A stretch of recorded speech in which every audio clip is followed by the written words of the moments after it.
Picture me where I am right now. Bukan banyak effort, macam banyak effort lah. Jadi for me like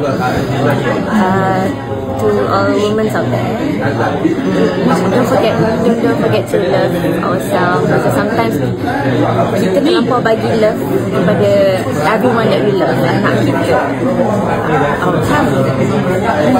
Kita tengok cermin macam tak kenal, tak nampak diri kita. So yeah, I think it's very important for kita wanita kan, bagi masa dekat diri sendiri, especially all the mothers. So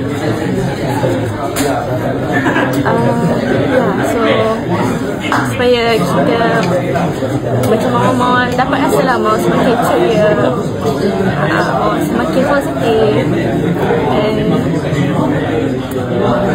makin happy. Apa yang mesti itu sesuatu lah bila cakap pasal benda. Because there's a lot. I think everyone going through a lot also. Okay.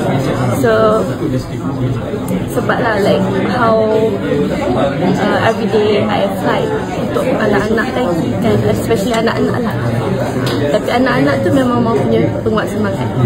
Bila mau tengok, wah, come on, you can do this, you can do this. Macam tu. Menjaga.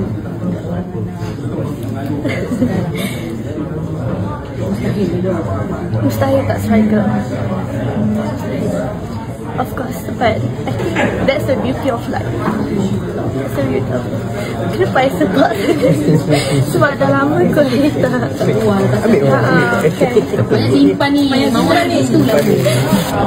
No, finally right time to talk lah. Like, this is how all the mothers rasa. Rasa pergi kerja, lepas tinggal anak-anak kan. So of course, semua orang rasa berat tu kan. So yeah, we just have to keep going. Keep going. Kira berjuang lah.